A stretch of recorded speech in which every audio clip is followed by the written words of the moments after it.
Okay, so we know that the DNA is too big to go out of the nucleus to actually tell the ribosomes what to do. So it needs to make a messenger. So the process of making this messenger is called transcription. So transcription just really means it is the process of DNA making an mRNA strand. So making a messenger. The messenger is called mRNA. So how does the DNA do that? So let's start again.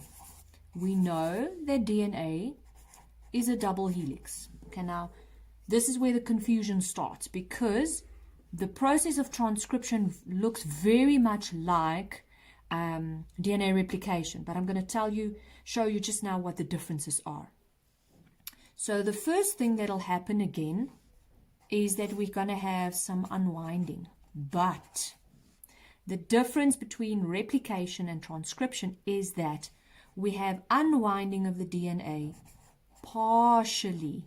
We don't unwind the whole DNA strand, which means the DNA strand, when it unwinds in a little section, it looks like this. It's going to be windy, windy, windy. A section opens up, windy, windy, windy. Section opens up, and then wind, wind, wind, wind, wind, wind. So only a little part of it opens up, not the entire DNA strand. Just a section, partially, it unwinds. What will happen when that unwinding happens? After that's happened, we're also going to have the unzipping thing.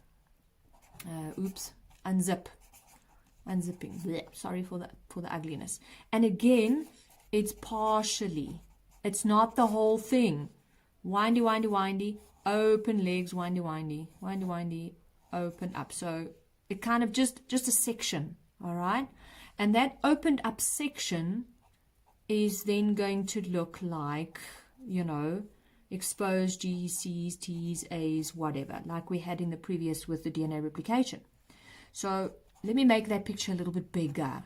Windy, windy, windy. Open up. Windy, windy, windy, windy. Wind, wind, wind. Open. Wind, wind. Oops. Wind, wind, wind. Okay. So this is what we have there.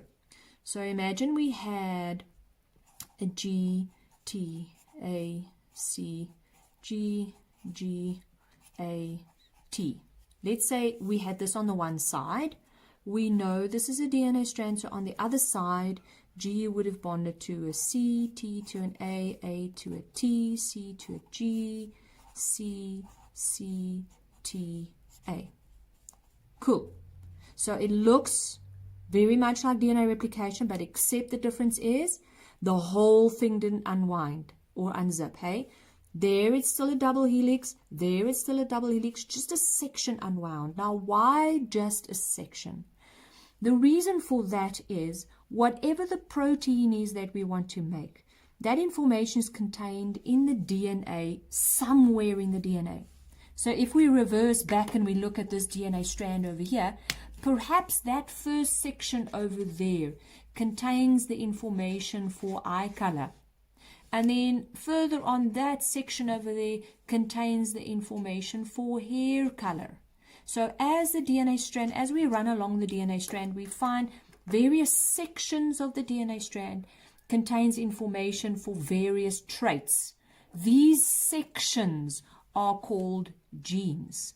So we say that the DNA strand contains genes. A gene is a section that codes for specific information or for specific proteins, which means whatever the protein is that we want to make through transcription, only that gene will open up. So this section, the section that has opened up, that section is actually called a gene.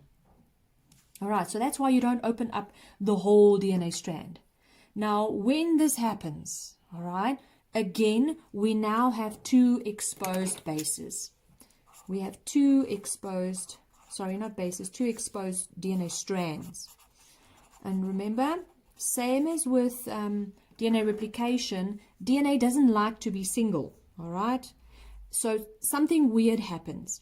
Instead of like DNA replication, both sides attracting loose bases, what will happen is that one of the sides will start attracting bases, not both sides.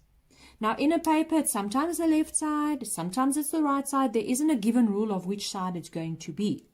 So let's use a purple pen, and we imagine we are now going to attract loose nitrogenous bases, all right, in purple, loose bases. But what we're going to do is we're going to build an mRNA strand. Now, something about mRNA is that it's an RNA molecule. Now, RNA is unlike DNA. It doesn't have the deoxyribose sugar. There's a D. It actually has a ribose sugar. It's a different kind of sugar. The mRNA strand is also just a single strand. It's not going to have two sides. It's going to just be one halfy.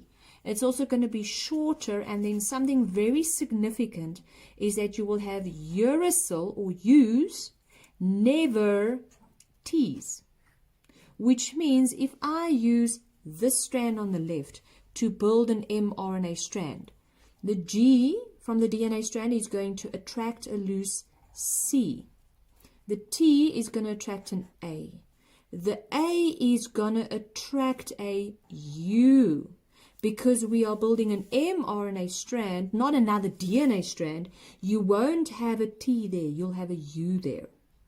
C will attract a G, G a C, C a G, A, U, and TA. All right, which means now this purple strand that we are forming on the inside here, this purple strand is actually the mRNA strand. Okay. What will happen, and this was step 3. This, what I've drawn over here, is step 3, where you have loose bases building an mRNA strand. They're assembled this way. But always keep in mind, because it's an RNA, you don't have the U's, you'll have T instead. Okay. As soon as that strand has formed, it will detach.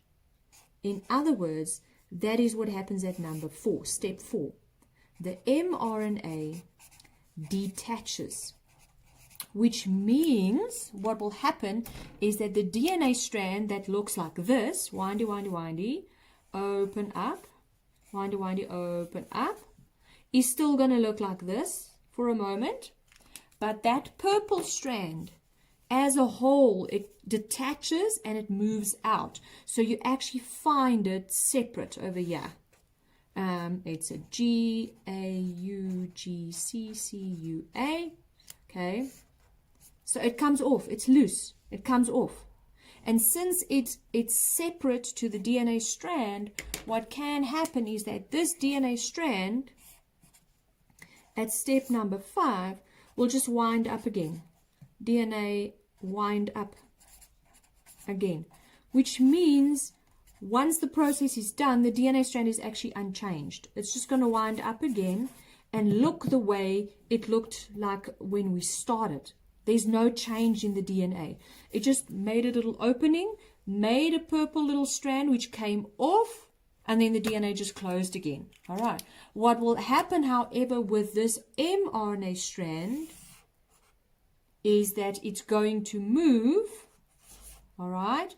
mRNA moves to the ribosome. Remember, it's the messenger. So it's going to go to the ribosome to actually now tell the ribosome what to do.